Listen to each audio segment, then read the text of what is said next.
Standard का environmental management standard 9 chapter 9 environmental management का part 3 लेकर आई हूँ, जिसमें हम पढ़ने वाले हैं मॉडल्स के बारे में। मॉनसून मॉडल्स की स्टडी, मतलब मॉनसून की स्टडी कैसे की जाती है इन मॉडल्स के आधार पर। तो मॉनसून मॉडल के बारे में हमने इसके पहले पढ़ा था, जिसमें हमने पढ़ा था कि वसंतराव गोवरीकर, इन्होंने डॉक्टर वसंतराव गोवरीकर, इन्होंने वर्ल्ड वाइड पैरामीटर्स का इस्तेमाल करके एक मॉनसून मॉडल बनाया था, जिसे कुछ समय के लिए इस्तेमाल किया गया। 1990 से 2002 तक इस्तेमाल किया गया था और उस पैरामीटर्स से फोरकास्टिंग की जाती थी। फोरकास्टिंग मतलब क्या होता है? एक अंदाजा लगाना। किसका अंदाजा लगा रहे हैं हम? वेदर का, हमारे क्लाइमेट का, हमारे जो रेगुलर चेंजेस हो रहे हैं हमारे एटमॉस्फेयर में, उसका अंदाजा लगाते हैं। तो इन मॉडल से भी हम अंदाजा लगाते हैं। पर स्टूडेंट, ये चैप्टर स्टार्ट करने के पहले मैं आपसे रिक्वेस्ट करती हूँ कि आपने अगर मेरा चैनल सब्सक्राइब नहीं किया है तो प्लीज़ जल्दी से सब्सक्राइब के बटन दबा देंगे और बेल आइकॉन पे क्लिक कर देंगे। लाइक भी अगर नहीं किया है तो प्लीज़ कर देंगे, और आप अपने फ्रेंड्स को मेरा वीडियो ज़रूर शेयर करना ताकि वो भी इसका एडवांटेज ले सके।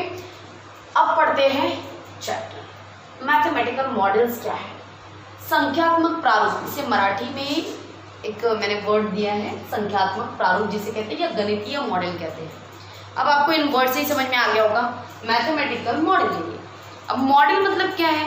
ऐसा ज़रूरी है कि घर बने हुए, जैसे हम मॉडल बनाते हैं तो उसमें स्कूल का जो मॉडल बनाते हैं तो हम दिखाते हैं कि स्कूल बना है, बाजू में प्लेग्राउंड बना है, और एक मंदिर होगा तो मंदिर बना है, ऐसा कुछ मॉडल बनाते हैं ना। तो मैथमेटिकल मॉडल में क्या होता है? इस तरीके का कुछ नहीं होता। सिर्फ नंबर्स की एडिशन, सब्ट्रैक्शन, मल्टीप्लिकेशन, ये सारी चीज़ें होती है। पूरे नंबर्स का खेल होता है, पूरा मैथमेटिकल कैलकुलेशन होता है। हर चीज़ को कैलकुलेट करके रखा जाता है पहले से ही। पूरे temperature, pressure, humidity, air speed, wind speed, velocity, ये सब चीज़ों को लिखा जाता है, पहले से ही इनका कैलकुलेशन किया जाता है। ये ऐसे ऐसे पैरामीटर्स रहने पर तापमान, ये वेदर कैसा होगा, ये सारे वैल्यूज फिक्स होती है। मतलब फिक्स होती है मतलब उन्होंने पूरी स्टडी करके फिक्स की है। जिस समय पे बहुत बारिश हुई, इस समय पे वातावरण कैसा था, तो टेम्परेचर इतना था, ह्यूमिडिटी ऐसी थी, विंड स्पीड ऐसी थी, इस डायरेक्शन में थी, वेलोसिटी ऐसी थी। ऐसी सारी चीज़ों का जो है एक पूरा कैलकुलेशन करके रखा जाता है। क्लियर? तो एक जब हमारे इधर वातावरण में कुछ चेंजेस होते हैं तो हम हर एक पैरामीटर की स्टडी करेंगे। टेम्परेचर क्या है, ह्यूमिडिटी क्या है, एयर प्रेशर क्या है, एटमॉस्फेरिक प्रेशर क्या है, या हम बोलेंगे वेलोसिटी क्या है, विंड वेलोसिटी क्या है, सारी चीज़ों की स्टडी करेंगे। अब हमको ये सारा कैलकुलेशन हम करेंगे और हमारे मॉडल में जब इनकी वैल्यूज़ को देखा जाएगा तो इनकी वैल्यूज़ के अनुसार वेदर का फोरकास्टिंग क्या दिया है उसे हम ढूंढेंगे और हम बताएंगे कि आज वेदर इस तरीके का हो सकता है बारिश हो सकता है ना हो सकता है बादल रहे। ऐसा हम अपने आप उसका फोरकास्टिंग बता सकते हैं। तो इस मॉडल में क्या होता है, केवल कैलकुलेशन करके, मैथमेटिकल कैलकुलेशन करके ही वेदर का फोरकास्टिंग किया जाता है। अब थोड़ा सा चैप्टर मैं पढ़ लूँ।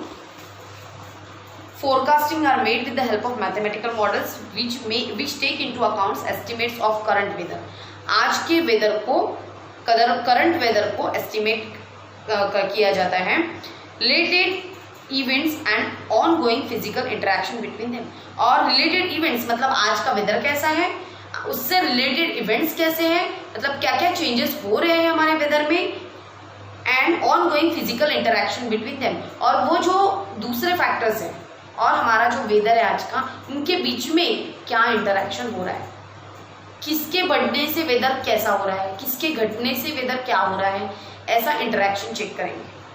Data about current climatic parameters is mathematically analyzed with the help of परम super computer.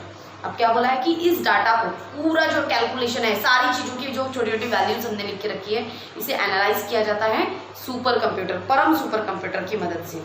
Various mathematical models based upon daily geographical events are developed by super.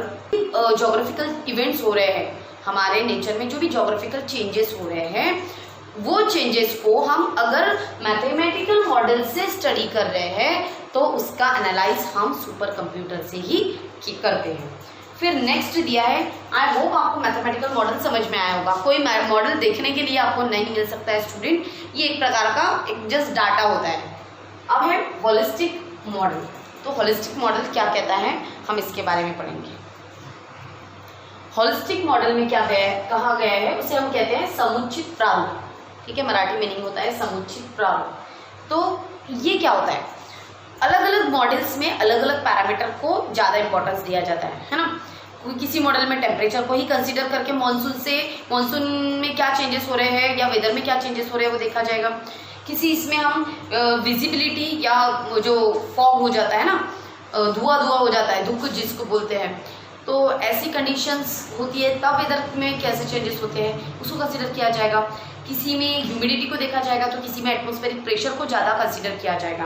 तो इन्होंने क्या बोला है कि कौन से पैरामीटर का मॉनसून पर बहुत ज़्यादा प्रभाव होता है, अलग अलग मॉडल्स में कौन से पैरामीटर को ज़्यादा महत्व दिया गया है, उन सारे पैरामीटर्स की स्टडी की जाती है।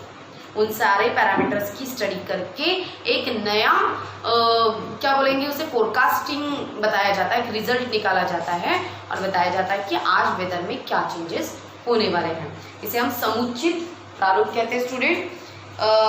फिलहाल IMD की तरफ से, IMD मतलब इंडियन मेट्रोलॉजिकल डिपार्टमेंट की तरफ से जो भी अंदाज फोरकास्टिंग दिया जा रहा है वो इसी तरीके से अलग अलग पैरामीटर्स को ध्यान में रखकर उसका पूरा डाटा जो है कलेक्ट करके जो इन्फॉर्मेशन निकल रही है उससे अंदाज़ा बताया जा रहा है। फिर नेक्स्ट है सांख्यिकी प्रारूप, जिसे हम कहते हैं स्टैटिस्टिकल मॉडल। इसमें क्या है, तो स्टाटा की स्टडी होती है। अब क्या ये स्टाटा है ना, नहीं दिमाग में जा रहा है, ठीक है, क्या पढ़ सकते हैं। तो पुराने टाइम पे एक पर्टिकुलर 100 साल पहले का एग्जाम्पल ले लेते हैं कि उस जगह पे किस तरीके का वातावरण था, कैसे पैरामीटर्स थे और वहाँ पर मॉनसून कैसा था, इनकी स्टडी करते हैं। स्पेशली जो ओशन का जो टेम्परेचर है उसे ध्यान में रखा जाता है और प्रेशर को ध्यान में रखा जाता है, और टेम्परेचर और प्रेशर को ध्यान में रखकर मॉनसून कैसा था उसकी स्टडी की जाती है। और फिर क्या है, आज उसी चीज़ की स्टडी की जाती है, वो दोनों चीज़ों की 100 साल पहले की स्टडी और आज की स्टडी को इवैल्यूएट करके मॉनसून कैसा रहेगा इसका अंदाज़ा बताया जाता है। उस समय पे मान लो टेम्परेचर ज़्यादा था और प्रेशर कम था, ऐसा हम एक कंसीडर करते हैं, है ना, और बारिश हुई है, बहुत ज़्यादा बारिश हुई है, ऐसा समझ लेते हैं। तो आज अगर फिर से वैसी कंडीशन आ जाती है तो इसका मतलब क्या है, बारिश ज़्यादा होगी। अगर बीच में 170 साल पहले ऐसा हुआ होगा कि टेम्परेचर इतना रहा, पर्टिकुलर 45 रहा या जो भी है, या 30 रहा, और एटमॉस्फेरिक प्रेशर भी कुछ कम या ज़्यादा रहा, तो उस समय पे बारिश कम हुई होगी। ऐसा कुछ पैरामीटर हमें आज दिखता है तो हम बताएंगे कि बारिश कम होगी। तो 100 साल पहले की जो पैरामीटर्स हैं उनको स्टडी करके हम आज का फोरकास्टिंग कर सकते हैं। तो इसे हम क्या कहते हैं, स्टैटिस्टिकल मॉडल। अब आपकी बुक में ऑलवेज रिमेंबर में लिखा है, any meteorological model depends upon the inter relationship between parameters used in that model and the result expected from it. कोई भी मेट्रोलॉजिकल मॉडल जो होता है ये किस पर डिपेंड होता है, इंटर रिलेशनशिप। किसकी इंटर रिलेशनशिप, पैरामीटर्स और वहाँ का एक्सपेक्टेड रिजल्ट, मतलब जैसा पैरामीटर है और जो रिजल्ट उसका आया है, इसके इंटर रिलेशनशिप पर मेट्रोलॉजिकल मॉडल डिपेंड होता है। अब क्या होता है कि ओशन का जो टेम्परेचर है, ओशन लेवल का जो टेम्परेचर है और एटमॉस्फेरिक प्रेशर है, इसमें हमेशा चेंजेस होते रहते हैं, है ना, एक जैसा नहीं रहता है। अब एक जैसा रहे तो हम फटाफट फोरकास्टिंग कर दें, बट ऐसा नहीं होता है, हमेशा इसमें चेंजेस होते रहते हैं। तो जैसे चेंजेस हो रहे हैं वैसे वैसे उन मॉडल्स में वो जो मेट्रोलॉजिकल डिपार्टमेंट की जो होते हैं लोग, उनको उन मॉडल्स में चेंजेस भी करने होते हैं according to changing in the parameters और द वेदर।